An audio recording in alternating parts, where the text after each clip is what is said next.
नमस्कार,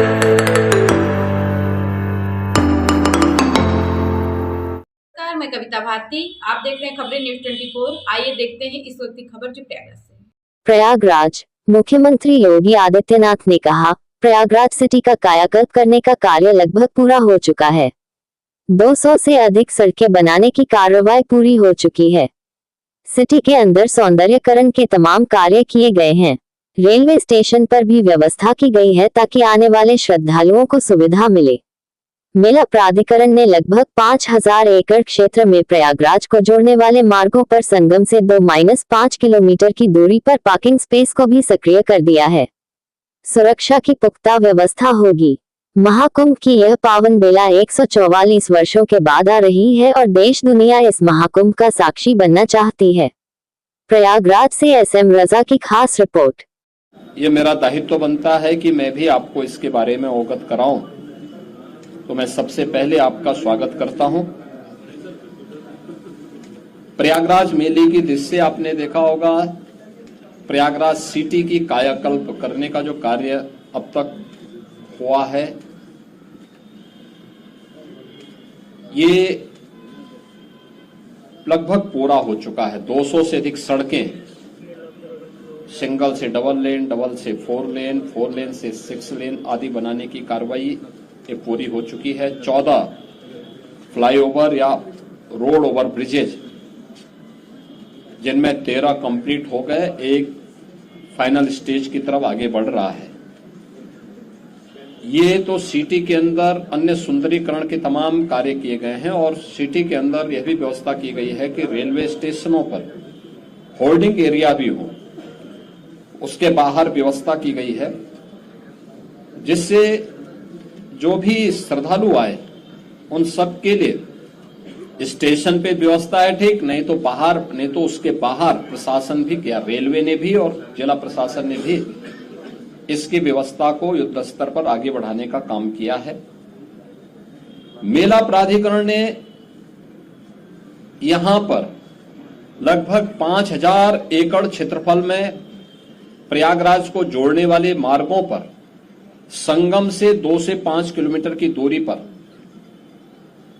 parking space भी चिन्हित करके उन्हें सक्रिय कर दिया है। हर पार्किंग स्थल पर चौकी भी होगी, सुरक्षा की पुख्ता व्यवस्था भी होगी, पब्लिक एड्रेस सिस्टम भी होगा। इस सारी कार्रवाई आगे बढ़ाई जा चुकी है। पेंटोन ब्रिज पहली बार हम लोगों ने इनकी संख्या 2019 में बढ़ाई थी, जो 22 तक पहुंची थी। इस बार महाकुंभ को देखते हुए 30 पेंटून ब्रिज बनाए जा रहे हैं, जिनमें 28 बनकर के तैयार हो चुके हैं। 2 अगले 3-4 दिन के अंदर वो भी बनकर के तैयार होंगे।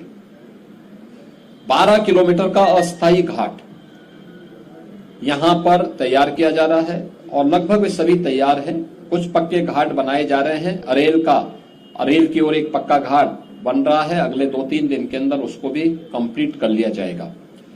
चेकर्ड प्लेट यहां पर लगभग 530 किलोमीटर के दायरे में ये सब बिछाई जा चुकी है और इसी प्रकार से शुद्ध पेयजल लोगों को उपलब्ध हो सके, श्रद्धालुओं को उपलब्ध हो सके, संतों को उपलब्ध हो सके, इसके लिए भी 450 किलोमीटर की शुद्ध पेयजल की लाइन भी यहां बिछाई जा चुकी है। मेला अपना एक सेप लगभग ले चुका है, केवल संस्थाओं को आना बाकी है। संस्थाएं आ रही हैं। 7000 से अधिक संस्थाएं अब तक आ चुकी हैं। 1.5 लाख से अधिक टेंटेज की व्यवस्था मेला प्राधिकरण ने यहां के लिए किया है और यह कार्यक्रम युद्ध स्तर पर आगे बढ़ रहा है और लोगों में उत्साह है। देश और दुनिया प्रयागराज कुंभ में आने के लिए उत्सुक है। उत्तर प्रदेश और देश के इस सबसे बड़े आध्यात्मिक और धार्मिक समागम को अपनी आंखों से देखना चाहता है। 144 वर्ष के बाद महाकुंभ का यह मुहूर्त आ रहा है और इस महा समागम का साक्षी देश और दुनिया बनना चाहता है। इसके लिए हर प्रकार की व्यवस्थाएं डबल इंजन की सरकार ने, केंद्र और राज्य सरकार ने मिलकर के यहां पे प्रशासन और पुलिस ने मिलकर के, मेला प्राधिकरण के साथ मिलकर के इन सभी कार्यक्रमों को युद्ध स्तर पर आगे बढ़ाने की तैयारी की जा रही है और जनवरी प्रथम सप्ताह तक संस्थाएं भी आ चुकी होंगी, तैयारियां पूरी हो चुकी होंगी। 13 जनवरी को पौष पूर्णिमा की पहला स्नान यहां पे संपन्न होगा। मकर संक्रांति 14 जनवरी को दूसरा स्नान यहां पे होगा, जो अमृत स्नान भी होगा, जिन्हें साई स्नान कहते थे। 29 जनवरी मौनी अमावस्या, ये मुख्य स्नान में से एक है, जिसमें सबसे ज्यादा भीड़, हमारा अनुमान है कि 6 से लेकर 8 करोड़ श्रद्धालु यहां पर उस दिन आएंगे और उस स्नान में, यहां पे अमृत स्नान में सहभागी करेंगे। यह एक बड़ा आयोजन कुंभ का होगा और एक बहुत पवित्र मुहूर्त भी होगा। 3 फरवरी बसंत पंचमी है, फिर 12 फरवरी और 26 फरवरी ये 2 अतिरिक्त स्नान फिर यहां पे होंगे। कुल 6 स्नान होने हैं। मुख्य स्नान के दिन कोई भी प्रोटोकॉल नहीं होगा। पूज्य संतों के लिए, श्रद्धालुओं के लिए यहां पे स्नान की व्यवस्था के लिए सभी लोग लगेंगे। सभी स्नान पर संतों के स्वागत के लिए, श्रद्धालुओं के अभिनंदन के लिए सरकार के स्तर पर, मेला प्राधिकरण के स्तर पर पुष्प वर्षा की व्यवस्था भी रहेगी और उसके लिए हम लोग पूरी तैयारी कर रहे हैं, क्योंकि ये दुर्लभ संजोग है। उस दुर्लभ संजोग के साक्षी बनने के लिए देश और दुनिया से जो भी श्रद्धालु आएगा उसको उस प्रकार का अवसर मिलना चाहिए।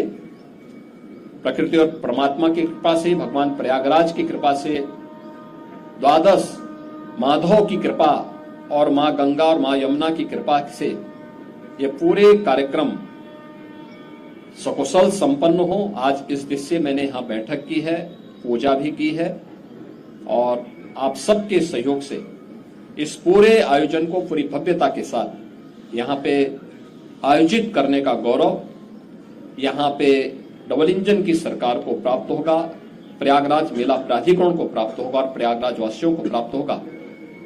मेरी प्रयागराज वासियों से ये अपील होगी कि स्वच्छता का और आतिथ्य सेवा का जो उदाहरण प्रयागराज ने इससे पहले किया है 2019 के कुंभ में, उससे अच्छा अवसर इस बार उनके सामने आने जा रहा है और हमारा प्रयागराज तो उसके लिए वैसे भी जाना जाता है। तो आतिथ्य सेवा के साथ साथ स्वच्छता का एक उत्कृष्ट उदाहरण प्रयागराज प्रस्तुत करेगा, इस विश्वास के साथ मैं वर्ष 2025 की अपनी मंगलमय शुभकामनाएं पूरे प्रदेशवासियों को देता हूं।